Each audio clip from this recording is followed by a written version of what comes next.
السلام علیکم ورحمۃ اللہ وبرکاتہ۔ معزز ناظرین کرام، شفیق بزرگوں اور عزیز ساتھیوں، تعارف کتب تاریخ اور سیرت پر کہ آج کے 11ویں ایپیسوڈ میں آپ حضرات کا استقبال ہے۔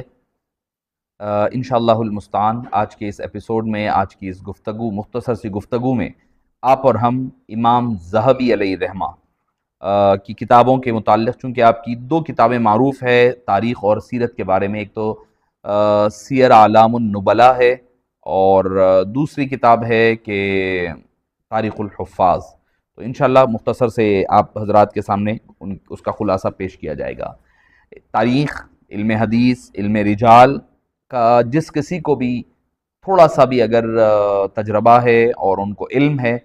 تو بخوبی جانتے ہیں کہ علم رجال میں اور تاریخ کے معاملات میں اور سیرت کے معاملے میں امام ذہبی کا کیا مقام و مرتبہ ہے، اور آپ کے علم حدیث و دیگر علمی موضوعات پر تصانیف اور مشہور وہ معروف ہیں، اور ہر ایک کتاب کو بڑی وقعت کی نظر سے اور بڑے احترام کی نظر سے دیکھا جاتا ہے۔ آپ کی تالیفات میں انشاءاللہ العزیز میں اس پر تبصرہ آگے چل کر کے کروں گا۔ آپ کا سب سے پہلے ہم کتاب کے رائٹر اور ان کے مؤلف کے بارے میں بات ہوتی ہے کہ امام شمس الدین الذہبی، محمد بن احمد بن عثمان بن قازیمار بن عبداللہ، کنیت ابو عبداللہ، لقب الذہبی ہے۔ تو امام ذہبی علیہ الرحمہ شافعی المسلک تھے، دمشقی رہے ہیں، اور آپ کے حوالے سے ملتا ہے کہ آپ کی ولادت بھی اور وفات دونوں بھی دمشق میں ہوئی، اور علم حدیث کے لیے مختلف شہروں میں آپ نے سفر فرمایا۔ وفات سے چند دن قبل آپ کی آنکھوں کی بینائی سے آپ محروم ہو گئے۔ سینکڑوں تصانیف آپ کے زور قلم سے معرکۃ الوجود میں آئی ہیں۔ ابن الذہبی کے بارے میں دو روایتیں ملتی ہیں کہ ان کا نام ذہبی کیوں ہے، یا ابن ذہبی ہے یا ذہبی۔ تو لوگ تو عمومی طور پر امام ذہبی کہہ دیتے ہیں، مگر حالانکہ ان کا اصلاً جو ہے امام ابن ذہبی ہونا چاہیے، کیونکہ آپ کے والد کا لقب تھا ذہب، چونکہ وہ کیا کہا جائے کہ سونے وغیرہ کی صنعت سے جڑے ہوئے تھے۔ سونے کے جو پیشہ ہوتا ہے، پیسے ہوئے سونے وغیرہ کا بیچنا، ٹکڑے وغیرہ ہوتے ہیں، اس حوالے سے تو اس وجہ سے ان کا نام ذہبی تھا، اس لیے آپ کو ابن ذہبی کہا جاتا ہے۔ آپ کی اپنی کچھ تحریروں پر لکھی ہوئی تحریروں میں یہی بات رقم ہے۔ دوسری چیز یہ ہے کہ آپ بھی اپنے والد کے ساتھ اس پیشے سے منسلک ہوئے ہیں، سونے کی تجارت وغیرہ سے، بعد میں اسے پھر ترک کر دیا، تو اسی وجہ سے آپ کو بھی اسی لقب سے یاد کیا گیا، یعنی امام ذہبی۔ اور آپ کے معاصرین وغیرہ نے آپ کو ابن ذہبی لکھا ہے، جیسے تاج الدین سبکی نے، امام الدین ابن کثیر نے وغیرہ نے آپ کو ابن ذہبی تحریر کیا ہے۔ معزز سامعین کرام، آپ کے علمی اسفار کا آغاز جو ہے 690 سن ہجری، ویسے تو آپ کی ولادت کے بارے میں اکثر و بیشتر نے ذکر کیا ہے کہ آپ کی ولادت تقریباً 1274 سن ہجری میں اور وفات 1348 میں آپ دمشق میں تولد ہوئے ہیں۔ رہی بات اس کے بعد آپ نے علمی اسفار کے لیے دمشق کے کئی علماء سے، خصوصاً ابن عساکر سے خوب استفادہ فرمایا، پھر قاہرہ کی طرف سفر فرمایا، وہاں کے مختلف علماء کے ذریعے سے آپ نے علمی اکتساب فرمایا۔ کم و بیش 30 سے 35 شہروں کا آپ نے سفر کیا ہے طلب علم حدیث کے لیے، خوب مہارت حاصل کی، ڈھیر ساری کتب آپ نے فن حدیث میں، خاص طور پر آپ کا چونکہ ایکسپیکٹیشن جو ہے، آپ اسپیشلائزیشن جو تھا آپ کا علم حدیث رہا، تو اس کے لیے آپ نے بہت سارے علماء سے اور کئی کتابوں کو آپ نے گھول کر پی لیا، جس کو ہم کہتے ہیں، وہ کیا کرتے ہیں۔ آپ کے معروف اساتذہ میں علم رجال میں کہ ماہر علامہ مزی ہے، اور ابن تیمیہ ہے، اور محمد القاسم، ابو محمد القاسم بن محمد البرزلی وغیرہ جیسے حضرات علم رجال میں پائے جاتے ہیں۔ امام ذہبی کا معاملہ یہ تھا کہ بڑا زیادہ ان کا وہ متاثر تھے ابن تیمیہ سے، جن کو انہوں نے بڑا اپنی کتاب میں بڑے القاب سے نوازا ہے، البارِ، الشیخ الاسلام، علم الزہاد، نادرۃ العصر، الناقض، الفقی، الناقد، المجتہد وغیرہ وغیرہ، بہت سارے القاب سے آپ نے ان کا تذکرہ کیا ہے۔ اور امام ذہبی علیہ الرحمہ کا آپ کا انتقال سے 4 سال قبل آپ کو آشوب چشم سے کے مرض سے لاحق ہوئے، اور جس کی بڑھ جانے کے باعث آپ بینائی سے محروم ہو گئے اور وفات تک اسی حالت میں رہے۔ اس دوران آپ کوئی علاج کا مشورہ دیتا ہے، اس پر آپ غصہ فرماتے اور کہتے مجھے اپنی حالت کا زیادہ علم ہے، میری بصارت آہستہ آہستہ جاتی رہی حتیٰ کہ اب مکمل ختم ہو گئی ہے، اب وہ واپس لوٹ کر آنے والی نہیں ہے، مجھے اس کا تم لوگ مشورہ مت دیا کرو۔ آپ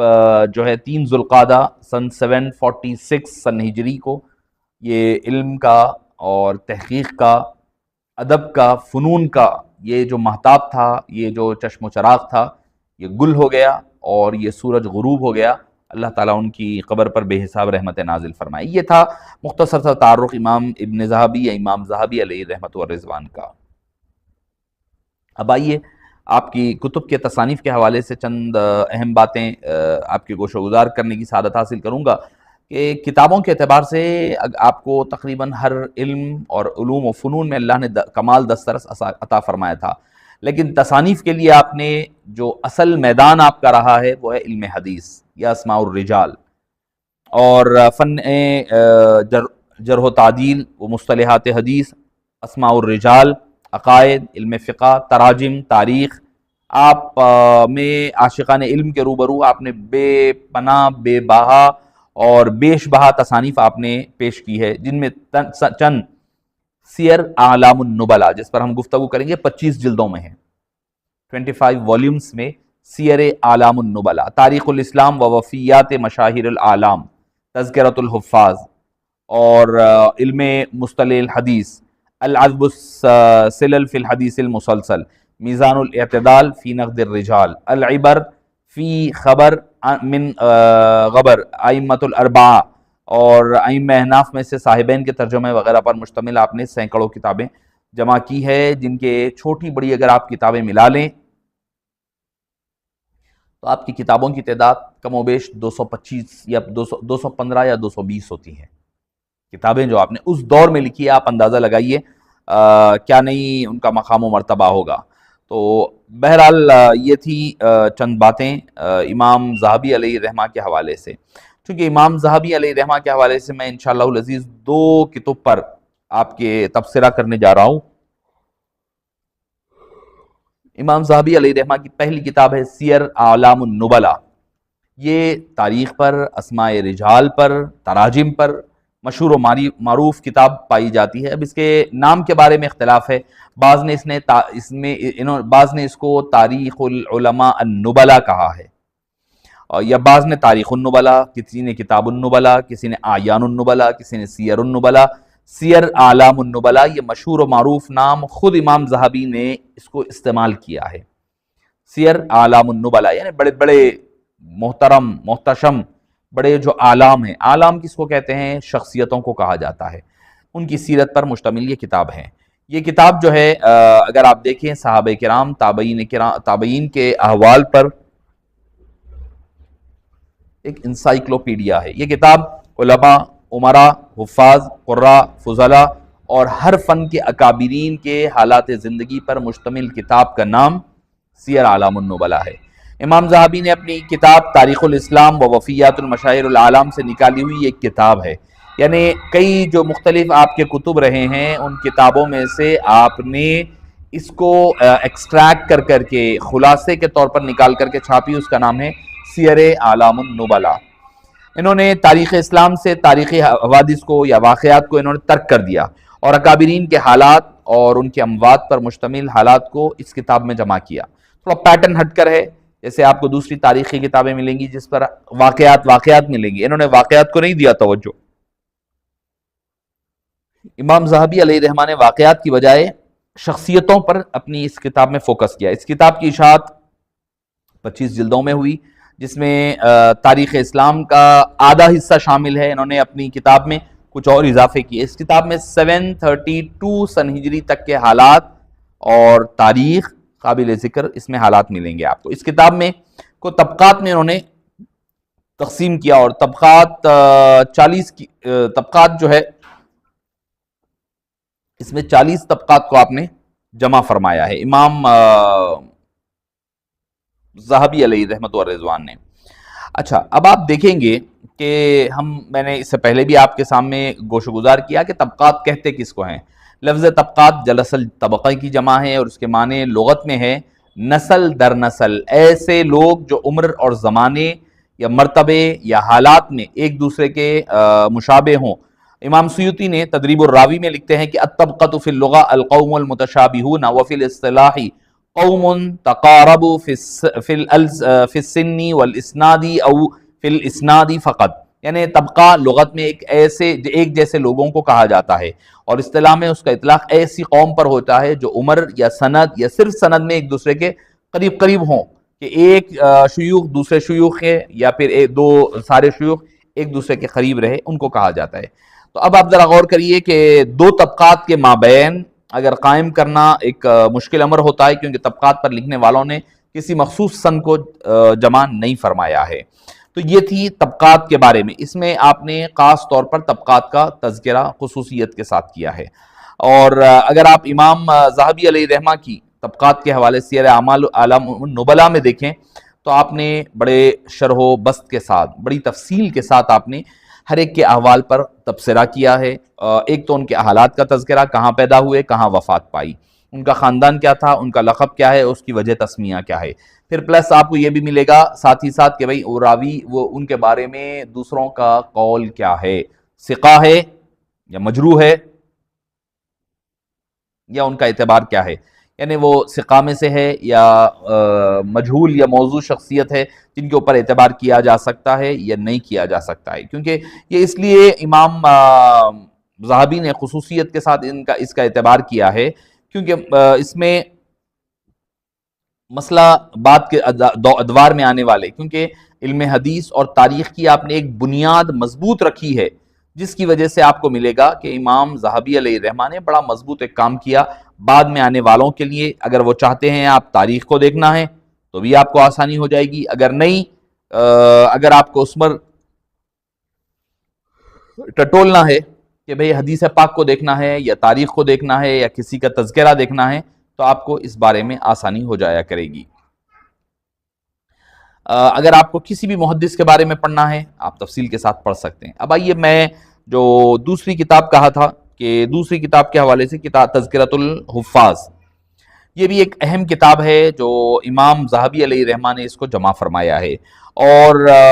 جسے آپ کے بلند مرتبہ اور تحقیقی مزاج کو ظاہر کرتا ہے۔ ارباب قلم اور علمی حلقوں میں اس کتاب کو کی شہرت تذکرۃ الحفاظ یا طبقات الحفاظ دونوں ناموں سے پائی جاتی ہے، اور اس کتاب کے بارے میں تین حضرات کے آپ کو میں اقوال پیش کروں گا۔ ایک تو یہ ہے کہ آپ کے تلمیذ خاص ابو المحاسن علی الحسینی الدمشقی ہے جنہوں نے کہا ہے کہ اس کا نام تذکرۃ الحفاظ رہا ہے۔ دوسرا ذیل یہ ہے کہ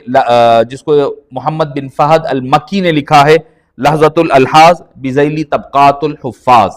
انہوں نے اس کو ذیول لکھی ہے اور لکھ کر کے اس کو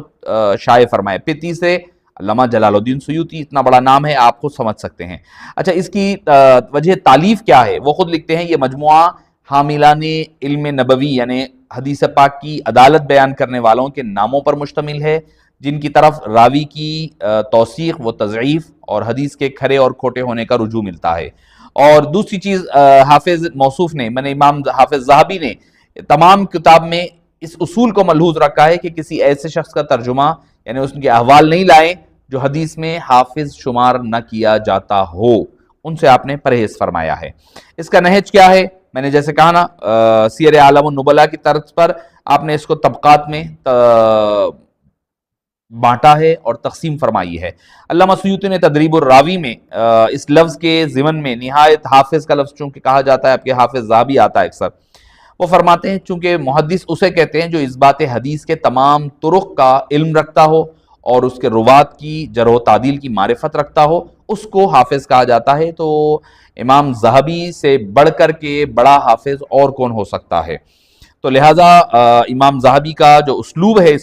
آپ نے اس میں 21 طبقات ذکر کیے، ہر طبقے کے لیے ذکر کردہ حافظ کا تذکرہ فرمایا، اور پھر اس کے بعد آپ نے سب سے پہلے صحابہ کا طبقہ رکھا، جس میں آپ نے 23 صحابہ کرام کے تراجم پر روشنی ڈالی، ان میں خلفائے اربعہ کو مقدم رکھا، اس کے بعد ابن مسعود، دیگر حفاظ کا تذکرہ کیا، سب سے آخر میں آپ نے اپنے استاد مزری علیہ الرحمہ کا ترجمہ کیا، اور امام ابو حنیفہ علیہ رحمت و رضوان پر آپ نے تفصیل سے اس پر تبصرہ بھی کیا ہے، ابن تیمیہ کے کچھ فتاوی اور ان کے آراء کا بھی آپ نے اس میں ذکر کیا۔ ہر طبقے کا ذکر کرتے وقت اس کا ذکر کردہ حفاظ کی تعداد آپ ذکر کرنا اہتمام کرتے ہیں۔ کتاب میں حافظ ترجمہ حفاظ کی مرویات کے لیے متعلقہ کتاب کے حوالے سے لکھ دیتے ہیں، یعنی اگر خا لکھے تو سمجھ جائیں بخاری ہے، میم لکھے تو سمجھ جائیں مسلم ہے، دال لکھے تو سمجھ جائیں ابو داؤد ہے، سین لکھے تو سمجھ جائیں سنن نسائی ہے، تا لکھے تو سمجھ جائیں ترمذی ہے، قاف لکھے تو سمجھ جائیں ابن ماجہ ہے، اور چونکہ وہ بیہقی سے ہے، سنن اربعہ امہات الکتب وغیرہ کتب ستہ ہے، یعنی سہا ستہ، تو آئین لکھ دیا کرتے ہیں۔ تو یہ ہے امام ذہبی علیہ رحمہ۔ اگر کسی مشہور شخصیت کا اس طبقے میں انتقال ہوا ہے تو اسے بھی آپ لکھ دیا کرتے ہیں، اور صاحب ترجمہ کا فقہی مسلک بھی واضح کرتے ہیں کہ کون سے طبقے سے لکھا کرتے ہیں، چونکہ وہ خود شافعی المسلک تھے، تو مگر اس کے باوجود آپ نے امام اعظم ابو حنیفہ کا تذکرہ بھی کیا اور آپ کو حدیث کے باب میں حافظ کا لقب بھی عنایت کیا، حالانکہ شافعی المسلک ہے۔ آپ اندازہ لگائیے، اس سے پتہ چلتا ہے کہ امام اعظم ابو حنیفہ رحمہ اللہ کا مقام و مرتبہ کیا ہے۔ تو معزز سامعین کرام، یہ چند باتیں آپ حضرات کی گوش و گزار کر رہا تھا میں امام ذہبی کی سیر اعلام النبلاء اور تذکرۃ الحفاظ کے حوالے سے۔ انشاءاللہ العزیز اجازت دیجیے، انشاءاللہ پھر بات ہوتی ہے، گفتگو ہوگی ایک نئی کتاب کے ساتھ، انشاءاللہ آپ حضرات کے سامنے حاضر خدمت ہوں گے، اور اس میں آپ اور ہم غور کریں گے یہ دونوں کتابیں، ان کا اسلوب علمی، تحقیقی، غیر جانبدارانہ اور تجزیاتی ہے، وہ تاریخی واقعات پر زیادہ فوکس کرے بغیر تاریخی شخصیات پر آپ نے توجہ فرمائی ہے، اور ان کی سیرت کا احاطہ کیا، ان پر تنقید و تبصرہ کیا، دفاع، طبقاتی تقسیم وغیرہ آپ نے اس پر گفتگو کی ہے۔ اللہ پاک سے دعا ہے کہ باری تعالیٰ ہمیں اور آپ کو حق کہنے اور سننے کی توفیق نصیب فرما۔ وصلی اللہ تعالی وسلم علی سیدنا محمد وعلی آلہ وصحبہ اجمعین والحمد للہ رب العالمین۔